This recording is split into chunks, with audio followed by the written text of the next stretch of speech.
இப்ப நம்ம பார்க்குற இந்த ப்ராப்பர்ட்டி பார்த்தீங்கன்னா, டோட்டலா ஒரு 33 ஏக்கர். கொஞ்சம் தென்னை மரம் இருக்கும். ஃபுல்லாவே விவசாய நிலமா இருக்கு. இந்த இடம் கரெக்ட்டா நம்ம திண்டுக்கல் மாவட்டம் குஜிலியம்பாறை ஏரியாவுல இந்த ப்ராப்பர்ட்டி அமைஞ்சிருக்கு. இந்த இடத்துக்கு வழித்தடம் அப்படின்னு பார்த்தீங்கன்னா, ஊருக்குள்ள இருந்து வர்ற ரோடு. கரெக்ட்டா ஒரு 200 அடிக்கு உங்களுக்கு வரணும். ஆல்ரெடி 16 அடி தடம் இருக்கு. இப்ப பக்கத்து தோட்டத்திலயும் பேசிக்கிட்டாங்க. இன்னும் நீங்க ஒரு 10 அடி கூட எக்ஸ்டெண்ட் பண்ணி வாங்கிக்கலாம். ரோடு நல்லா பெரிய ரோடா வாங்கிக்கலாம். இந்த பூமியில பார்த்தீங்கன்னா, தண்ணிக்கு தனி கிணறு இருக்கு. 7 ஹெச்பி ஃப்ரீ சர்வீஸ் இருக்கு. உள்ள வந்து ஒரு வீடும் இருக்கு. தென்னை மரங்கள் அப்படின்னு பார்க்கும்போது, ஒரு கிட்டத்தட்ட இந்த மொத்தமா 33 ஏக்கருக்கே பார்த்தீங்கன்னா, ஒரு 100, 150 தென்னை மரங்கள் மட்டும் இருக்கும். பேலன்ஸ் எல்லாமே உங்களுக்கு விவசாய நிலமா இருக்கு. மண்ணும் நல்ல செம்மண் பூமி. நம்ம விவசாயத்துக்கு தனிப்பட்ட முறையில பார்த்து டெவலப் பண்ணி எடுத்து பண்றதுக்கு நல்ல ஒரு அருமையான ப்ராப்பர்ட்டி. இந்த ஏரியால வந்து தண்ணி சோர்ஸும் ஓரளவுக்கு நல்லாவே இருக்கு. இவங்க வந்து எந்த விவசாயமே பண்ண கிடையாது. தண்ணி நல்லா இருக்கக்கூடிய ஏரியா. உள்ள வாழை மரங்கள், கொஞ்சம் சின்ன சின்ன விவசாயமும் பண்ணிட்டு இருக்காங்க. பெரிய அளவுக்கு பண்ண கிடையாது.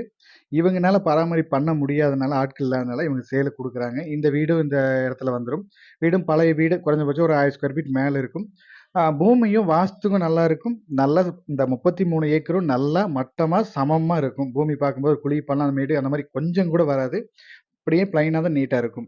இந்த இடத்தோட ரேட் அப்படின்னு பார்த்தீங்கன்னா, 1 ஏக்கரின் விலை ரூ. 15,00,000 இவங்க சொல்லும் விலை. நீங்க நேர்ல பாருங்க. இடம், ஏரியா உங்களுக்கு செட் ஆகுற மாரி இருந்துச்சுன்னா, அவங்க சொல்ற ரேட்லருந்து இன்னும் அனுசரிச்சு பேசி குடுக்கலாம். தேங்க் யூ ஃபார் வாட்சிங்.